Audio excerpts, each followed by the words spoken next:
Hi guys, welcome to my channel. My name is Nicole and I am the brains and beauty behind Yarn Craft by Nicole.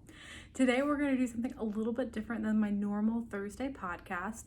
One, because I have been super busy with projects, but two of them have been top secret projects and I can't show them to you. So stay tuned on my Insta. If you don't already follow me, I'm on Yarn Craft by Nicole on Insta as well as Facebook.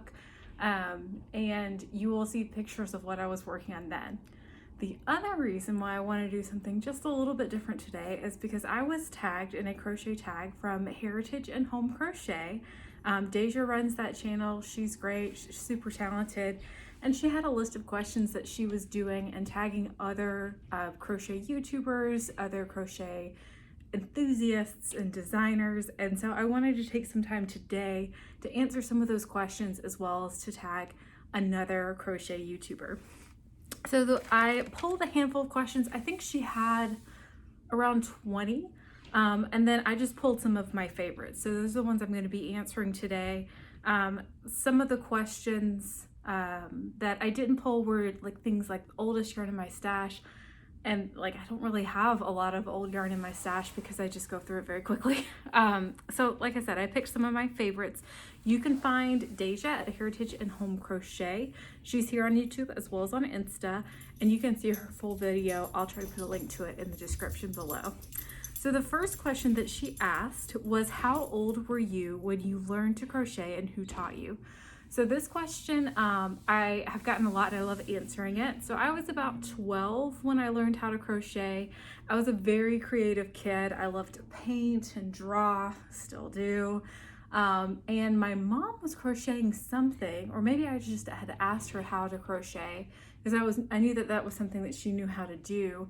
And I was much more interested in that than quilting, which is like my mom's real passion. So she showed me some of the basic stitches, like how to do a chain, how to do a single crochet. She might have also shown me double crochet, but what I remember most about that experience is that I was a very headstrong child, and like it was very frustrating to not be good at it at the beginning. And I remember like working on, I think it was a blanket, just practicing simple stitches back and forth and like taking them out and trying them again to make sure that my tension was right and make sure that I didn't miss a stitch or that all of my stitches looked the same, that I wasn't like adding a wonky extra step to a stitch.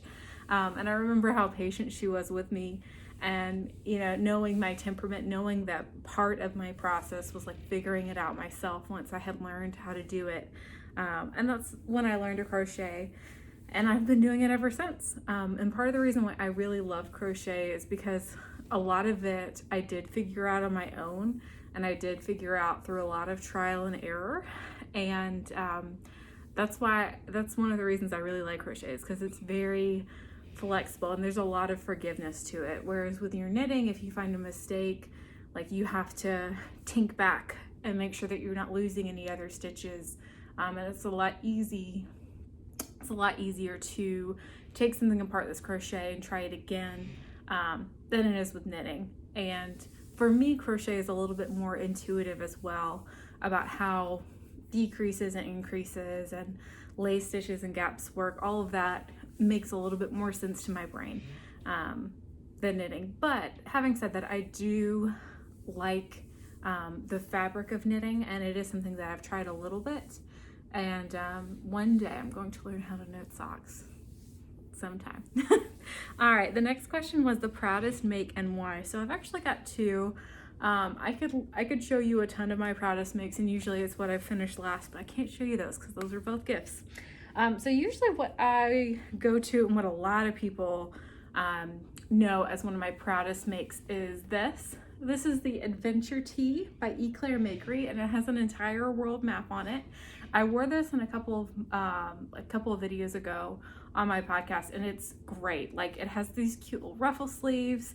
I tell people all the time, like, the hardest part wasn't the map. The hardest part was this compass rose at the top, because there are 6 different colors, and that's a lot of little bobbins to keep straight. But I absolutely love this. This is one of my showstopper pieces. And like, I used all hand dyed yarn. Like, I really had fun with this. And so that's one of my proudest ones. The other one is actually behind me today. When I was working at a yarn store in Kentucky, we had a yarn called Crazy Wool by Shepherd's Wool. And it was really fun because all of the skeins were different, and like you didn't really know what it was going to look like when you started it. And I loved it. And it started as being made from like remnants of like extra yarn that they were making full skeins of, and they would ply them together in these fun combinations. They have since stopped selling Crazy Wool at retailers, so I think you can only find it at like the Shepherd's Mill in northern Michigan, or you might be able to still find some skeins at local yarn stores, things like that. But one of the reasons that I really love this make, and I'll kind of scoot to the side so you can see it a little bit better. One, it's a linen stitch square, which I love a linen stitch square. I'll probably do a video soon about a linen stitch square. Two, like every block was different. So every block is just one skein of the Crazy Wool yarn. And one of the reasons why I really like this pattern is because as soon as I saw the yarn, like I knew this is what I wanted to do with it. And seeing it turn out the way that I thought it would, which does not always happen and does not even most of the time happen when I'm thinking through something, made me really proud. And the other thing that makes me really proud is that my mom really liked this design. And so I taught her how to make a linen stitch square and how to seam them together. And she has since made 2 of them that are complete and is working on a 3rd one for herself that's a little bit smaller than this one. So this is a pretty proud make for me, and it's lovely and cute. You could probably also get something kind of similar with like a zobber ball or anything else that's like a color changing yarn. I liked these because the skeins were small enough where you just did 1 skein per square. It's a good size square, but it wasn't huge. And then this blanket is, I think, it's 20 squares total, so it's 4 by 5, and I absolutely love this. It came out just the way I thought it would. The next question was a crochet item you have yet to make. I have yet to make shorts or pants, and I don't think I ever will. I don't love the way they look. I don't love the idea of being stuck on Sleeve Island for the whole project. So I don't think I will ever make crochet shorts or pants. I just don't think that's gonna be my jam. The next question was describe your color palette. I used to describe my color palette as like jewel tones, kind of warmer tones, vibrant colors, super saturated. But really at this point, it's all colors. I love a good neutral palette, even though I don't wear tons of them. I usually like the way my hair and skin looks when I do wear something a little bit more neutral. Obviously, I like bright, fun colors. I like super saturated ones. I love black. I love black and white. I'm actually looking at doing a top soon in just a white, which I've never done. But yes, pretty much all of the colors at this point. And I like it because like depending on the occasion or my mood, like one color palette or one group of colors will make more sense than another one. So I like all of the colors. The next question is my favorite weight. And I'm looping 3 of them together. So favorite weight of yarn, favorite yarn fiber, and feature some favorite yarn dyers or some favorite yarns. So I am a big fan of a superwash merino sock weight hand dyed yarn. Like that's my jam. And so I've got a couple of fun ones to show you. And if you've watched my YouTube videos, you've seen, I think, all of these. So I like a good superwash merino. A lot of times a sock weight yarn will have 20% nylon in it, and I like that too just because I can always tell like how this is gonna wear, it's gonna hold up, it's going to not pill a lot over time. And so I pulled out some of my favorites. This is from Hue Loco. I don't know what this is going to become yet, but I love it so much, and it's got my favorite shades of blue in it. She is fantastic with color. Her name is also Nicole, and she does these beautiful sock sets of mini skeins that are inspired by birth flowers. So like there's a June set and a July set. The August set was an August poppy, and it's so cute. and my birthday is in December, and when the December set comes out, I will buy them, but they are just stunning. She also does sock sets and yarn inspired by chickens, which are adorable.